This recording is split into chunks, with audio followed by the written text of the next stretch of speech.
2 weeks out of practice, and being around some of the preaching that happened at General Assembly can really work over your anxieties a little bit when you come back into the pulpit. That's okay. Spirit descend.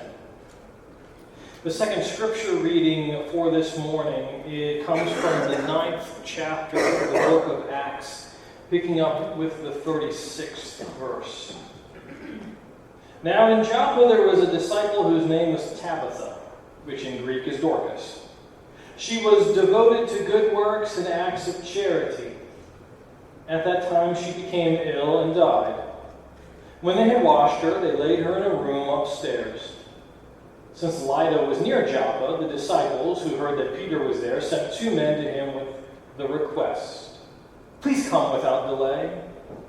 So Peter got up and went with them, and when he arrived, they took him to the room upstairs. All the widows stood beside him, weeping and showing tunics and other clothing that Dorcas had made while she was with them. Peter put all of them outside, and then he knelt down and prayed. He turned to the body and said, "Tabitha, get up." Then she opened her eyes. And seeing Peter, she sat up. He gave her his hand and helped her up. Then calling the saints and widows, he showed her to be alive. This became known throughout Joppa, and many believed in the Lord. May God's blessing continue to flow through Scripture on this day. May the Spirit descend and guide the meditations of our hearts and the words of my lips. So we're starting a new worship series. In some ways, it's a sad testament to have to set aside a series where we focus on women in Scripture. But that's been sort of the history and the story of church, hasn't it? Even Scripture itself has a bias. It has a viewpoint. It has a slant, we'll say.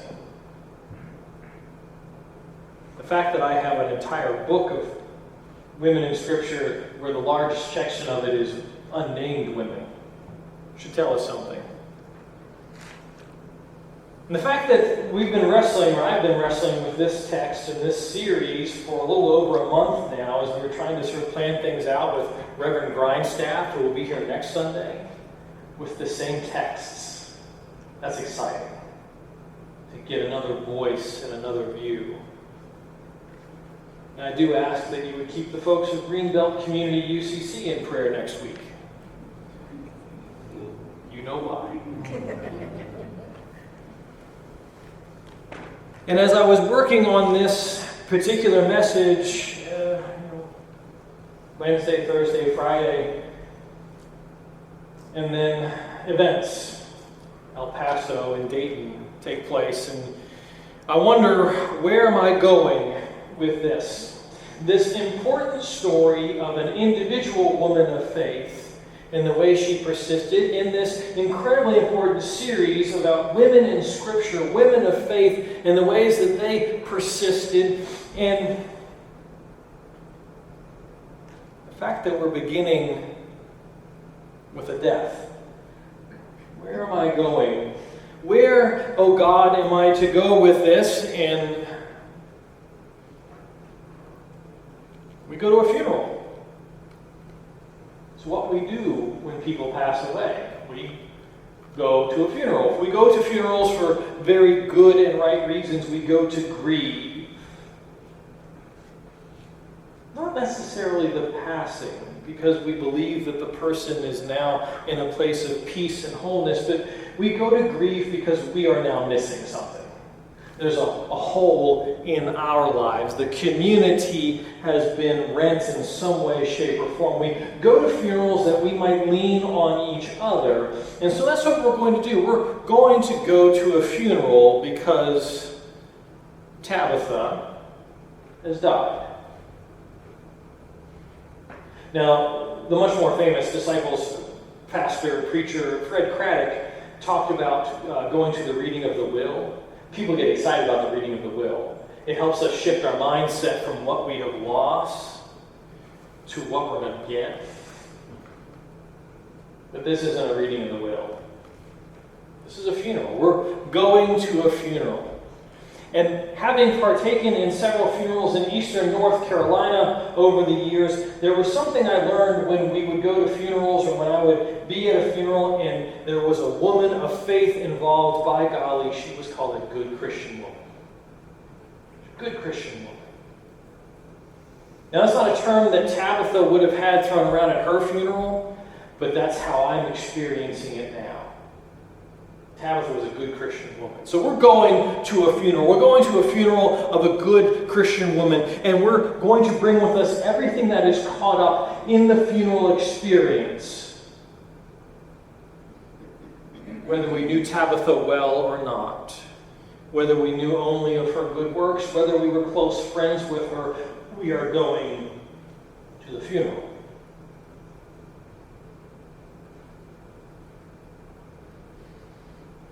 Tabitha was a good Christian woman. We're going to travel all the way to Joppa. Joppa's a nice place. Seaside town.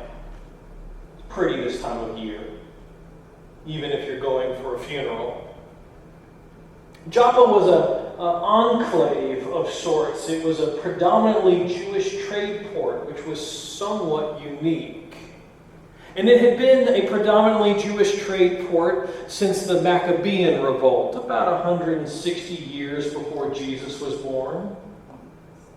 And it would remain a major Jewish trading port until the year 66, about 35-ish years after Jesus is crucified and raised, when in the revolt against Rome, Joppa is destroyed and leveled. But today, Joppa is a nice place to be, even if we're going for a funeral of a good Christian woman. Yes, we're going to go and grieve. We're going to grieve Tabitha. Now, the funny thing about Tabitha is there's a good chance it wasn't even her name. It's rare to get a woman named in Scripture anyway, but there's a good chance this wasn't her name. Tabitha was actually a fairly common nickname for people, for women, in the ancient Eastern Mediterranean world.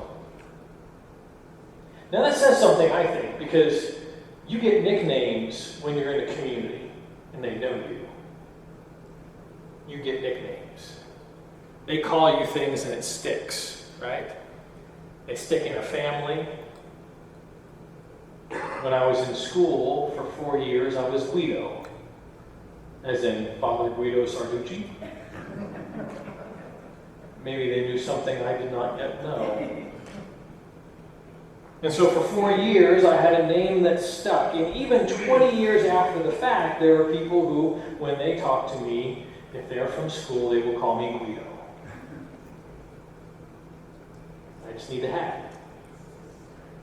Nicknames indicate a connection to community. Tabitha, this good Christian woman, was beloved in her community, and she was so entrenched in the community that she had this nickname. But this nickname also reveals something else, because the vast majority of women who had a name like Tabitha or Dorcas in this ancient Eastern Mediterranean world were once enslaved.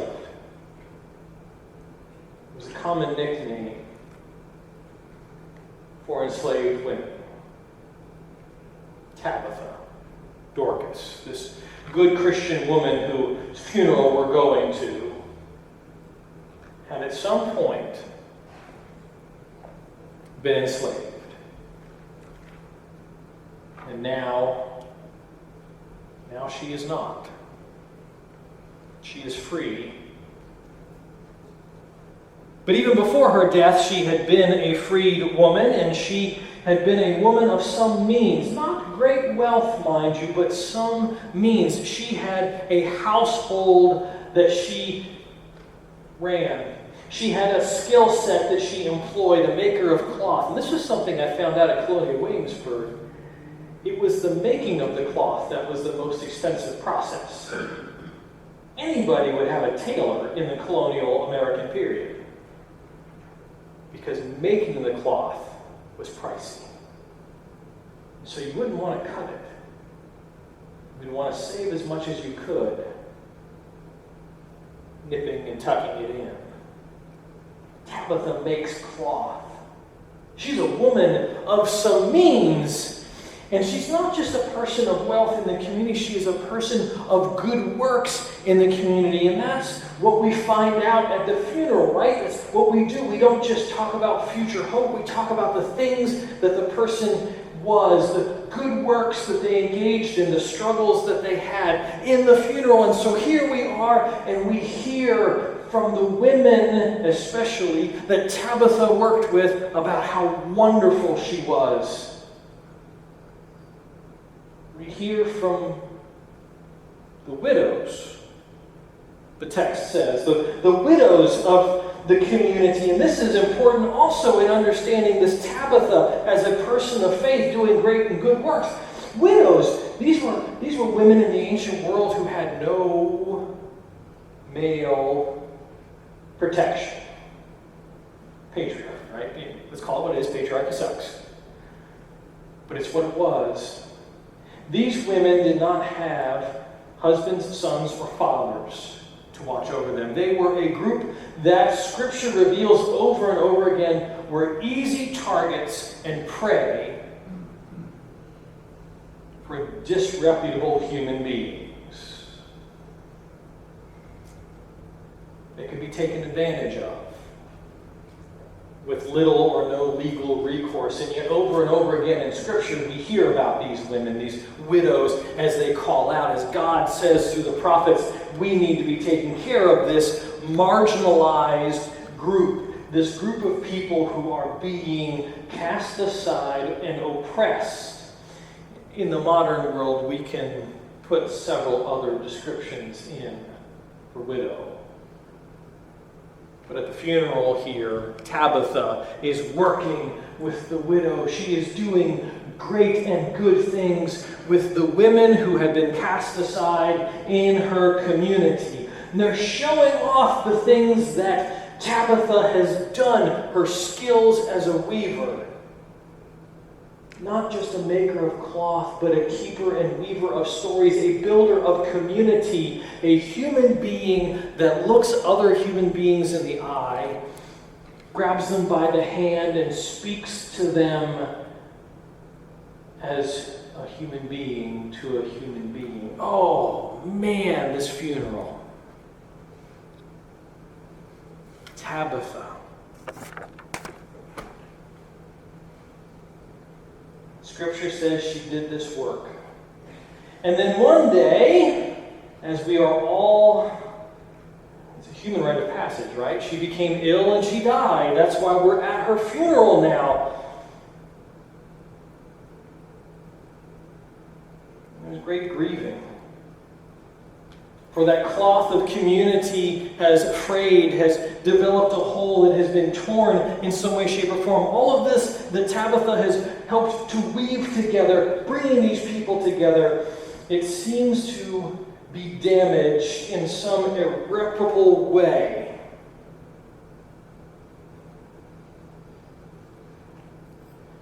The English leaves something out when we're talking about Tabitha. The English fails us in one key place, and that was another description of her. Because she's not just one who weaves cloth together. No, this Tabitha that we are mourning on this day at her funeral, this Tabitha is described as a methatria. Methatria, that's the Greek, methatria. She is a disciple. What makes this so special? There are lots of women who are followers of Christ.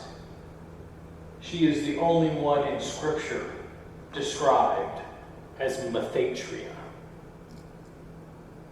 She is, according to the book of Acts, a disciple in the fullest sense of the word.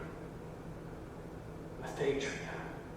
She's not just taking care of people with these good works. She's not just weaving cloths. She's not just building communities. She is building a community of faith that is bringing wholeness to lives of people who are being undone by society around them. She is building something. And we know she's building something remarkable because the scripture doesn't say she is the Mathatria. It says she is a Mathatria. Tabitha, this person that we are grieving in this funeral space, is not just someone who weaves, not just someone who takes care of others. She has made disciples. And you can guess who those other disciples are. The community that she loved and lived with. The people that used that nickname to describe her. Man, we're going to miss her. This is a terrible loss. A disciple of good works. Now, of course, the scripture does focus on other characters, but Tabitha is where the story is at because other places in scripture we see miracles of restoration take place. And here is a miracle of restoration because in the midst of the community mourning this woman of faith who persisted in her time of being enslaved, who persisted in her time of building herself up after being set free or purchasing her freedom, and persisted in her faith throughout her illness and into her sickness, and persisted even through death. That great pause. And then she is raised up. She is raised up again, this woman of faith. Now, I'd like to think that she got actually a little bit of a vacation. But I have some sense of what it can be like to be a woman in a society that is patriarchal. I've watched my mom, watched my spouse, I've watched women clergy. Don't always get the rest. But I'd like to think she got it. I like to think she got it because I know within her character, the way she's described, when she got up and she was showed to be alive, it wasn't long after that she was right back to it again. This woman of faith who persisted. She was so moved by God to continue to do the works of community. And that's not just weaving. We know that. The works of community that involve looking people face to face, sitting down and talking with them, reaching out and holding their hands. She continued weaving, and she continued discipling, creating a whole community of disciples of Christ. And while her name only exists in this place, while her work only exists here and the story moves along, we know that her impact on the world continues to ripple out. For we too are disciples of Christ. And we understand the necessity of persisting, that we might be church today. We find in this moment that the funeral has turned into a party. So let us celebrate. Thanks be to God. Amen.